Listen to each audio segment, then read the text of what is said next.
तो लिटिल वाली जो हम बात कर रहे थे कल, उसी की कंपैरेटिव डिग्रीज है। थोड़ा सा एस्पेक्ट को समझेंगे और उसके अकॉर्डिंग हम आंसर को यूज करेंगे। बोलिए, chemistry is blank difficult than physics for me. Small, less, some और फ्यू।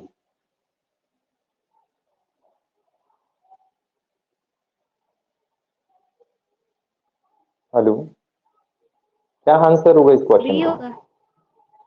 हाँ, बी, लेस। लेस। नहीं बी।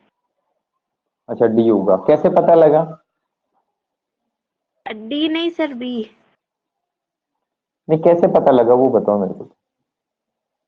क्या क्लू लगाया आपने? सर क्योंकि ये डिफिकल्ट है और देन लिखा हुआ है। डिफिकल्ट तो अनकाउंटेबल है और देन कंपैरेटिव। और देन कंपैरेटिव है, और इसमें जो ऑप्शन दिए गए हैं तो ये सारे कंपैरेटिव है क्या हमारे पास? हेलो,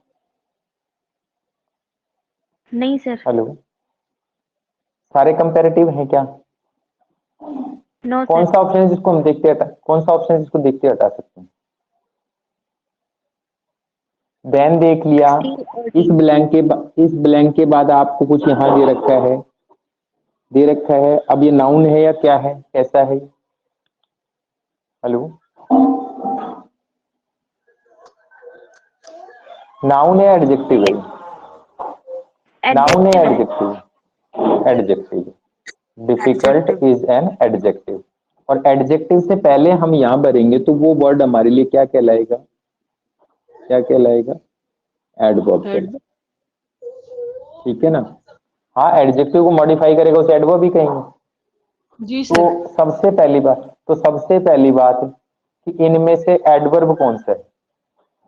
ये एडवर्ब नहीं है। एडवर्ब कौन सा नहीं है? फ्यू और सम। फ्यू नहीं है। फ्यू और सम। फ्यू नहीं है। चलिए, फ्यू नहीं है। फ्यू क्या है फिर? अरे नाउन ऐड करके देख लो, अगर नाउन ऐड हो रहा है तो फिर एडजेक्टिव हो जाएगा, सीधी सी बात है, उसमें सोचना क्या है।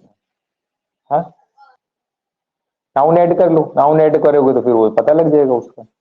चलिए, दूसरा क्लू आपको मिला यहाँ पे कि देन आपको मिल गया, तो इनमें से कंपैरेटिव डिग्री कौन सी नहीं है वो बता दो मेरे को। कंपैरेटिव डिग्री कौन सी नहीं है? स्मॉल। स्मॉल कंपैरेटिव डिग्री नहीं है, तो कौन सी डिग्री है फिर ये? कौन सी डिग्री है? Hello, positive. बस जवाब दो ना आप, इतना टाइम थोड़ा लगता है। चलिए, ये वाली।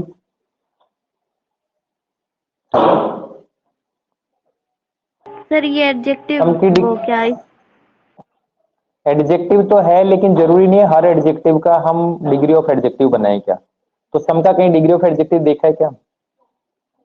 नो नहीं सर। सर। हेलो, नहीं देखा है। नहीं देखा है। इसका क्या मामला है? सर हेलो, इसकी वो इसका फ्यूअर क्या? होती है। हाँ, तो इसकी कौन सी डिग्री है ये? Positive. Positive positive degree. Degree है, तो ये भी नहीं आएगा क्योंकि ये पॉजिटिव डिग्री। देखो, आप थोड़ा सा सोच के काम किया करो। ठीक है ना? तो आंसर आपका क्या होगा? क्या होगा? लेस होगा। ठीक है ना?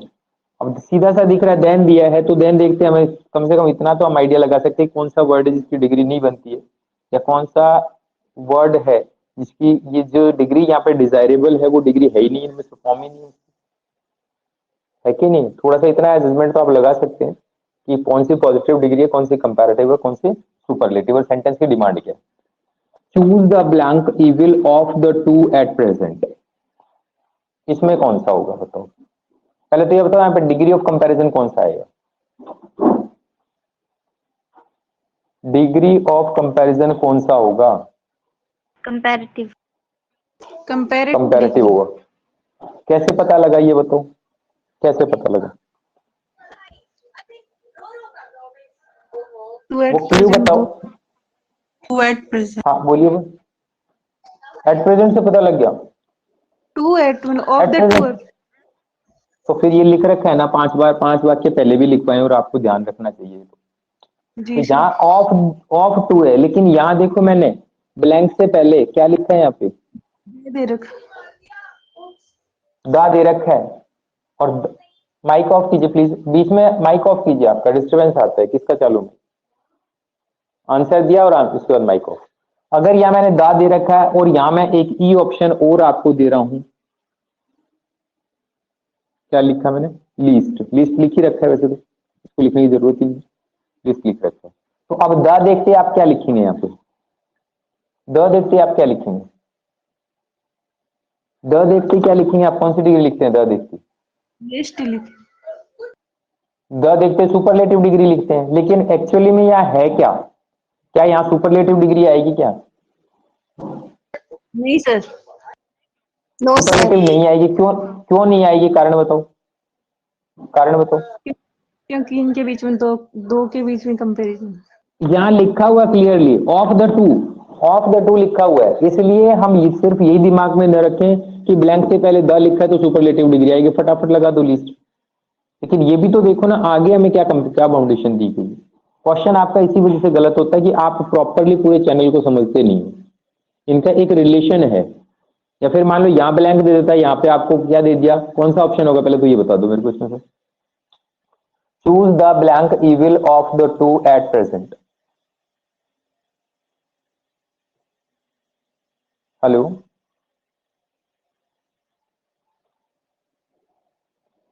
कौन सा ऑप्शन होगा?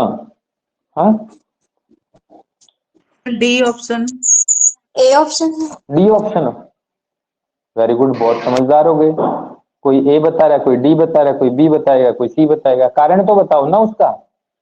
आपने डी ऑप्शन बताया तो उसका कारण बताओ मुझे। हेलो, अगर डी ऑप्शन बताया तो उसका रीजन क्या है? किस वजह से आपने डी ऑप्शन को सिलेक्ट किया? डी ऑप्शन है क्या आपके पास में? क्या चीज है ये क्या चीज है? क्या लिखा हुआ है? हेलो, सन्नाटा। बोल के जवाब दें, ये शब्द क्या लिखा हुआ है? ये क्या फॉर्म है? क्या चीज है ये? सुपरलेटिव डिग्री है सर। ये सुपरलेटिव डिग्री है। ये सीधी सा जवाब है कि सुपरलेटिव डिग्री है। सुपरलेटिव डिग्री है तो आपने यहाँ द देखा और सुपरलेटिव डिग्री लगा दी। लेकिन मैं वही बात कह रहा हूं, क्या यहाँ सुपरलेटिव डिग्री आएगी? क्या आएगी? क्या यहाँ सुपरलेटिव डिग्री? नहीं बोलो। नो सर, क्यों नहीं आएगी? उसका नहीं। कारण बताओ। क्यों नहीं आएगी? कारण बताओ। सर, द और ऑफ का वो रिलेशन। सीधा यहाँ लिखा है ना, टू लिखा हुआ है यहाँ पे।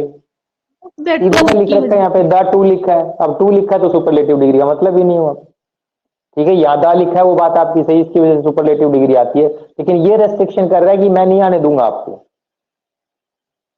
ये रेस्ट्रिक्शन क्या कर रहा है? द टू क्या कह रहा है? मैं नहीं आने दूंगा आपको। ये तो आप तो तभी आ सकते जब तीन लोग होंगे, दो के साथ मैं नहीं आने देता आपको।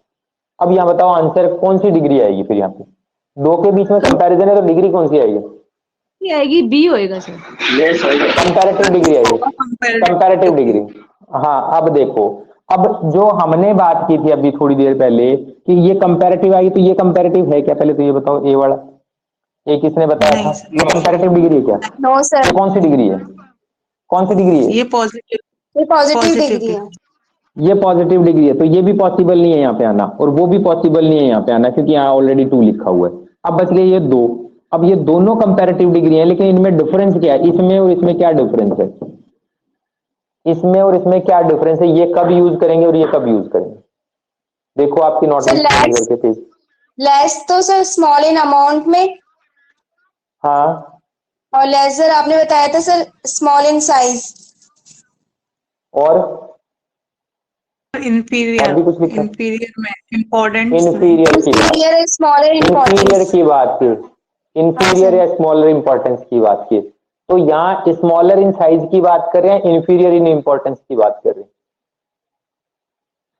यहां हम बात जो कर रहे हैं सेंटेंस से, तो ये बताओ कि आपको साइज क्या पता लग रहा है या फिर उसकी इंफीरियरिटी का पता लग रहा है?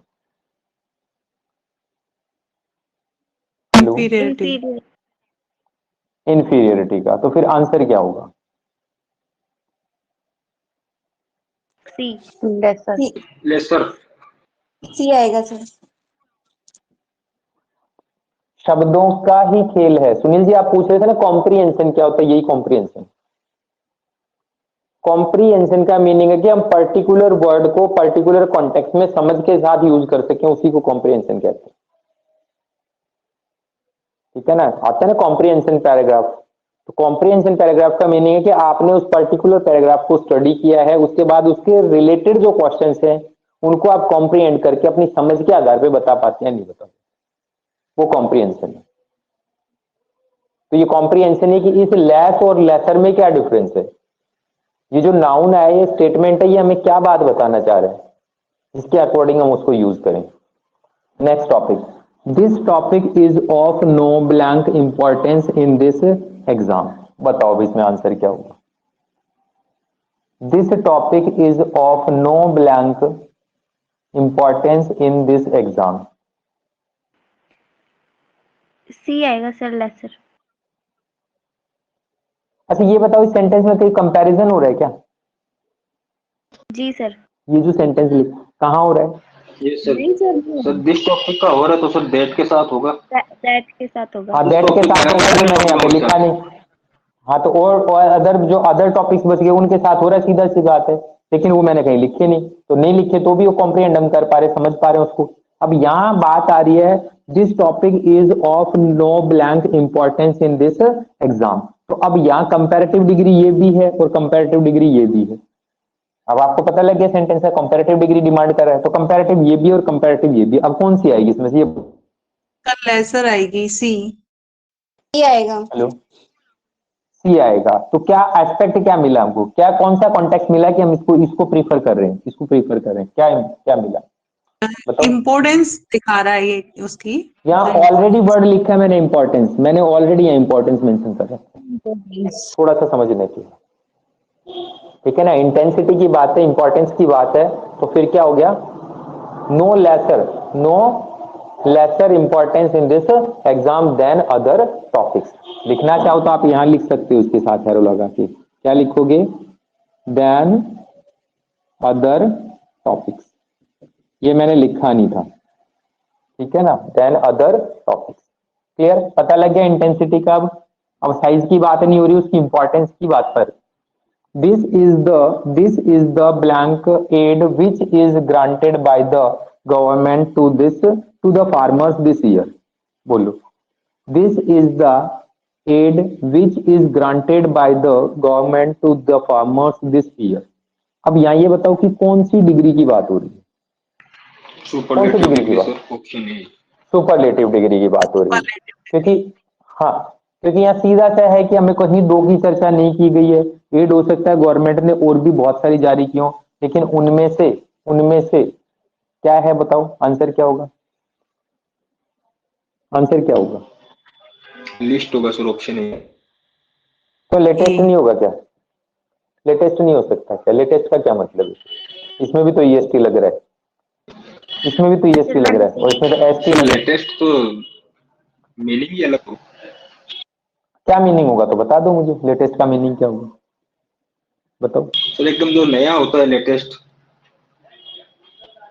Concept of time, concept of जी सर। टाइम, टाइम के ऑर्डर में ये कॉन्सेप्ट को बताता है। और लास्ट का क्या मतलब है इसमें? अगर लास्ट लिखें तो लास्ट का मतलब क्या है? लास्ट भी होता है, लास्ट भी सुपरलेटिव डिग्री है, लास्ट का मतलब क्या है? Past time.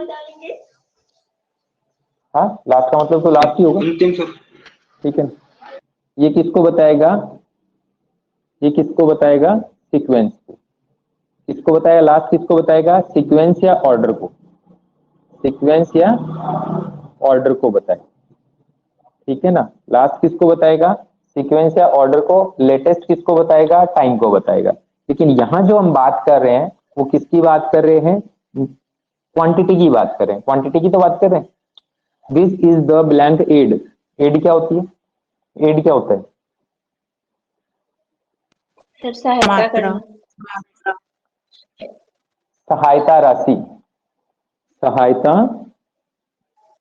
सहायता राशि, ये होती है। अब वो सी देख लेना, ये वाला आएगा क्या, आगे वाला आएगा, कौन सा आएगा, ये वाला आएगा क्या, ये वाला सही जी क्या, सर, यही आएगा सर, ये या फिर सही ये है। वाला? आप देख नहीं लेना। सर, सेकंड गलत है। वाला फर्स्ट सही है। सेकंड वाला इनकरेक्ट है, ये वाला इनकरेक्ट है, ये वाला सही। चलिए हो गया। तो क्या होगा, दिस इज द, बोलिए, लीस्ट एड। लीस्ट का मतलब मिनिमम क्वांटिटी, क्वांटिटी की बात की जा रही है, इसकी बात की जा रही है। आएगा। हाँ, हेलो, क्या बता रहे हो बेटा? संतोष बता रहे हैं क्या? सर मैं ये बोल हेलो? रही थी, राशि किसी का नाम हो तो राशि आगे वाला राशि आएगा। अच्छा, नाम अगर किसी का हो कन्या का तो वहां राशि ये आएगा। चलिए, और वैसे वो जो हम पैसे की बात करें उसमें ये आएगा। चलिए, धन्यवाद आपका। तो यहां समझ बना पा रहे हैं आप कि लेस कहाँ यूज करेंगे, लेसर कहाँ यूज होगा, लिटिल किसके साथ यूज होगा, लीस्ट कहाँ यूज होगा, ये लिस्ट कहाँ यूज होगा, लेटेस्ट किसके साथ यूज होगा, और लास्ट कब आएगा।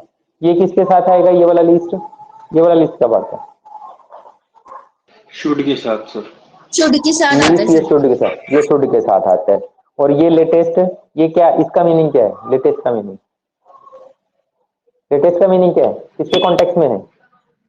टाइम के टाइम के कॉन्टेक्स्ट। अच्छा, लास्ट, लास्ट किसके कॉन्टेक्स्ट में है, लास्ट किसके कॉन्टेक्स्ट में है?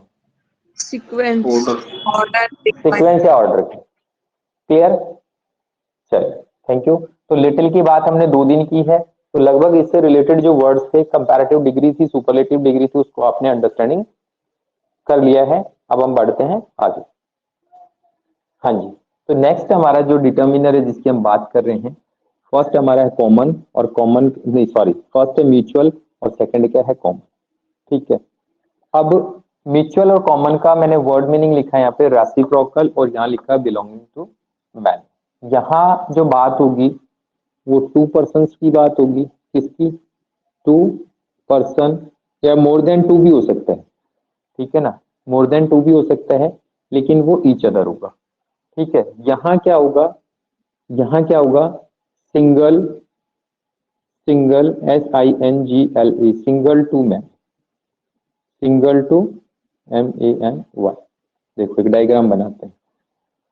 जैसे हमने बोला कि यहाँ पे कोई एक प्लेयर है, वो क्या कर रहा है, वो क्या कर रहा है, दूसरा जो प्लेयर है उससे हैंडशेक कर रहा है। ठीक है ना, ये हो गया। तो इसने इससे हैंडशेक किया, तो इसने भी तो इससे हैंडशेक किया, तो ये मतलब हमारा क्या हो गया, रेसिप्रोकल हो गया।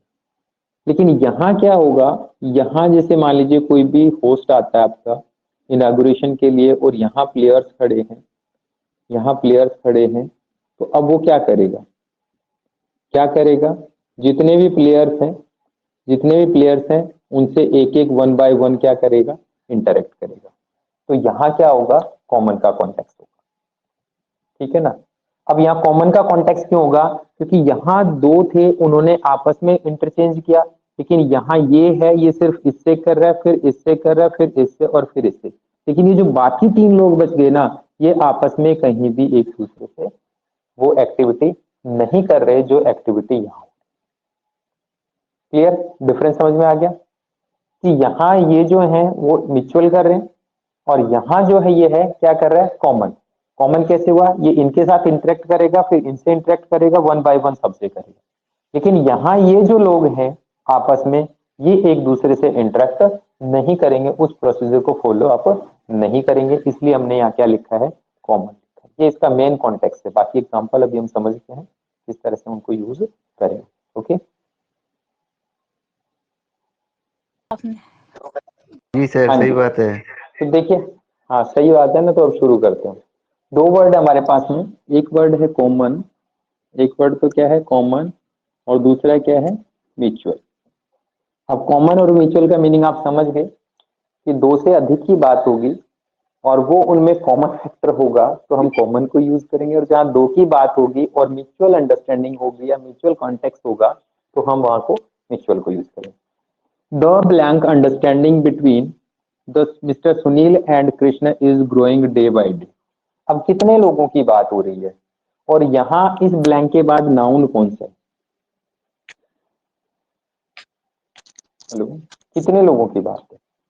2 की दो लोगों की बात है। लोगों की सीधा अनकाउंटेबल। सा नाम लिखा हुआ है, सीधा सा नाम लिखा हुआ, दो लोगों की बात हो रही है, और ब्लैंक के बाद जो काउंटिंग जो नाउन है वो क्या हमारा, बोलिए, अनकाउंटेबल सिंगुलर नाउन, ठीक है ना। तो अब इनमें से हाँ, अब देखो अलग अलग वर्ड है, अलग अलग कॉन्टेक्स्ट में यूज किए जाएंगे। तो दो की बात हो रही है, ग्रोइंग डे बाय डे, अब understanding grow day by day. तो अब इससे पहले हम क्या लिखेंगे, बोलो। म्यूचुअल। म्यूचुअल। अब दो ही लोगों की बात हो रही है, तो दो लोगों की बात हो रही है, तो क्या लिखा हमने, mutual, MUTUAL, mutual. Clear. Next question, Ishika is your blank friend in this batch. अब यहां मैंने नाउन कैसा लिखा, नाउन कैसा लिखा, singular. Singular. Singular, singular countable noun हो गया, ठीक है ना, काउंटेबल सिंगुलर लिख सकते हैं, ठीक है ना। लेकिन यहाँ बैच की बात की जा रही है, तो बैच में स्टूडेंट कितने होने की संभावना, बैच में कितने student, more than two, yes. More than, सीधा सा डेफिनेशन है, more than two, more than two है। अब वो मोर देन टू कितने भी हो सकते हैं, ठीक है ना, बैच की बात कर रहे हैं तो मोर देन टू स्टूडेंट्स की बात होगी।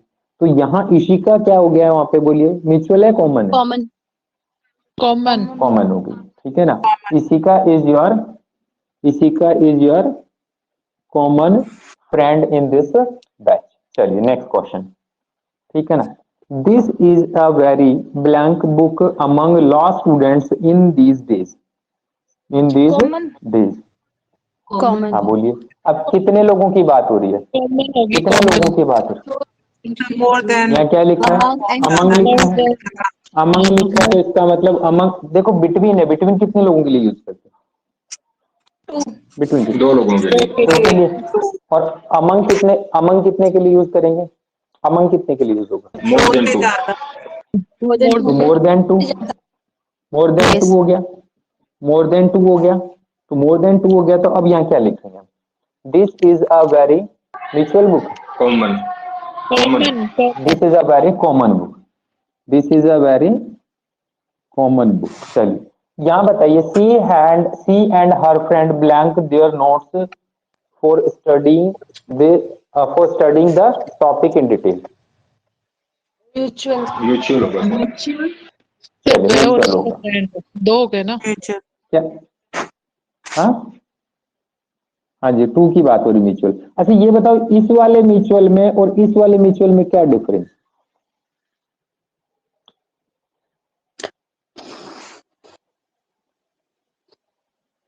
ये कौन सा पार्ट ऑफ स्पीच है, ये सब्जेक्टिव कौन सा केस पार्ट का, ऑफ स्पीच है, सर ये सब्जेक्टिव ये केस में कौन, और ये ऑब्जेक्टिव केस में। पहले प्रश्न सुनिए, पहले प्रश्न सुनिए, ये कौन सा पार्ट्स ऑफ स्पीच है, ये कौन सा पार्ट्स ऑफ स्पीच है। अब सबसे पहली बात है कि पार्ट्स ऑफ स्पीच के वर्ड्स का हमें पता होना जरूरी है, कौन कौन से होते हैं पार्ट्स ऑफ स्पीच, जल्दी बोलो, जल्दी बोलो, सब्जेक्ट, क्या होंगे, आ गया,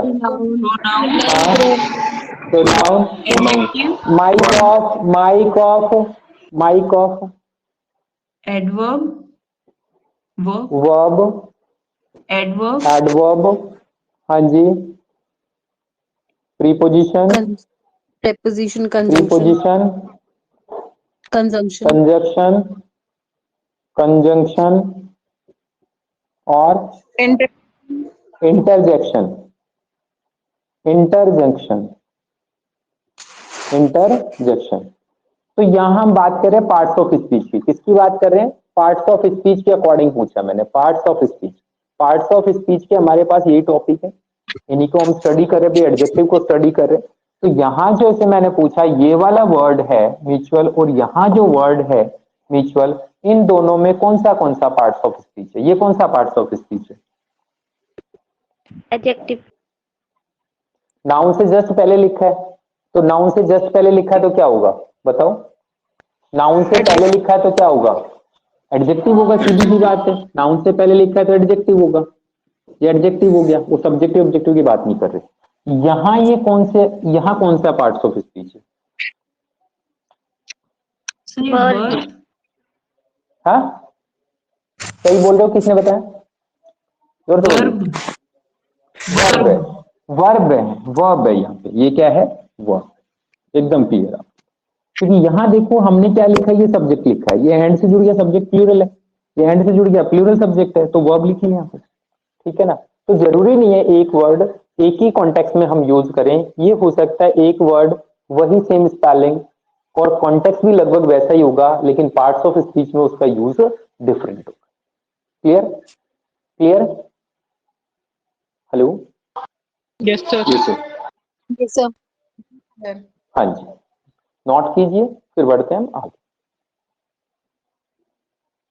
हाँ जी, सेंटेंस आपने लिखा nowadays we can see that nobody, क्या लिखा, nobody या no one is untouched with mobile phone.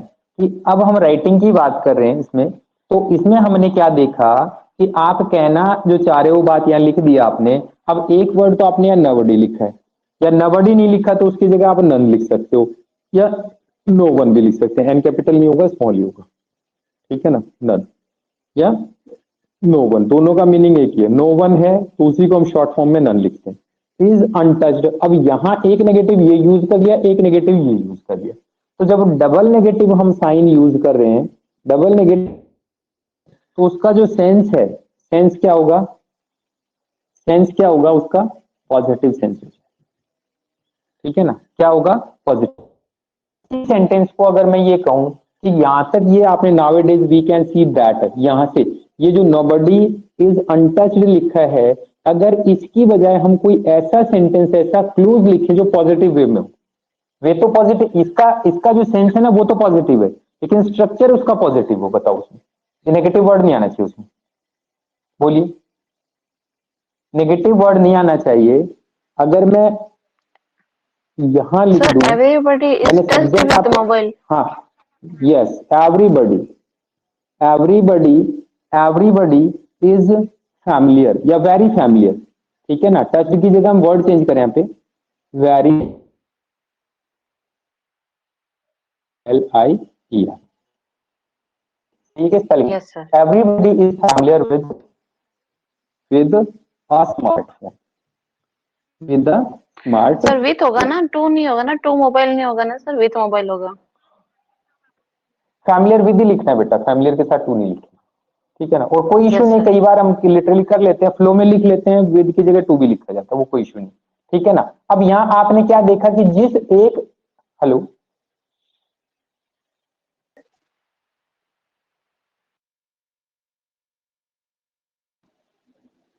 Hello, hello, sir screen क्यों नहीं हो रही है? सर स्क्रीन नहीं आ रही है। अभी तो, अभी आ गई, आगे सर, आगे हेलो, आगे। हाँ, वो अचानक से क्या हुआ, जो स्पीड दिखाता वो 572 kbps दिखाने लग गया, ठीक है ना, 572 kb, और जबकि आती कितनी है, 90 से 91 kb, अभी इतनी बढ़ गई एकदम से, तो पता नहीं क्या दिक्कत आ गई। हाँ, चलिए अभी विजिबल है, हेलो, जी यस सर। सर। हाँ, तो एक ही सेंटेंस को, एक ही बात को हम दो तरीके से या दो से अधिक तरीके से भी लिख सकते हैं और बता सकते हैं, ठीक है, क्लियर, हेलो, धर्मराज जी है, जी सर। धर्मराज जी है क्या, चले गए, हाँ जी, धर्मराज जी, हेलो,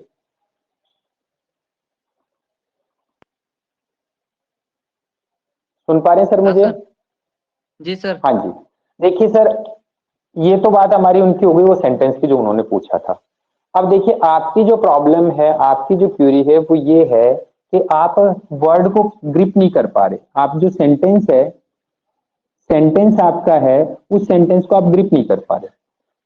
मतलब क्या है कहने का, आप उसको, एक चीज तो दिमाग में ये रखेंगे सबसे पहले, अगर आप लिखना सीखना चाहते हैं, पढ़ना सीखना चाहते हैं और बोलना सीखना चाहते हैं, तो you should think in English directly, आपको इंग्लिश में ही सोचना है और इंग्लिश में ही लिखना। आप उस चीज को भूल जाओ कि मैं हिंदी मीडियम से पढ़ा हुआ, ठीक है ना, आप उस चीज को दिमाग से निकाल दो कि मैं हिंदी मीडियम से पढ़ा हूं, आपको जितना बताया जाना है उसी रास्ते पे चलते जाओ, तो आप बहुत आसानी से करते चले जाएंगे, आप खुद कॉन्फिडेंट हो जाएंगे। समझ पा रहे मेरी बात को, हेलो सर धर्मराज सर, जी, हाँ बोलो सबसे सचिन। पहले ना सर मीनिंग है ना समझना आना शुरू करना पड़ेगा। मैं भी सर हिंदी मीडियम कोई से हूँ, शुरू नहीं करना, इंग्लिश में हूँ सर। कोई शुरू नहीं करना, सीधा यूज मीनिंग को करो, समझना सर, मीनिंग को समझना। सीधा अप्लाई कर दो उसको, सीधा अप्लाई कर दो। अप्लाई कर दोगे ना तो समझ के साथ ही अप्लाई होगा। हाँ सर। सर वो ठीक है आगे ना? आगे हाँ पीछे हो सर, जाता वही। है जैसे सेंटेंस। अच्छा क्या हो जाएगा, क्या हो जाएगा मुझे बताओ, गलत हो? थोड़ा अर्थ फिर अलग हो जाता है उसका। तो मैं संभालूंगा अपना। धर्मराज जी रुक रहा है ना? अर्थ अलग हो जाएगा, वो अर्थ को मैं संभालूंगा। इतना बड़ा रुक रहा है क्या? हाँ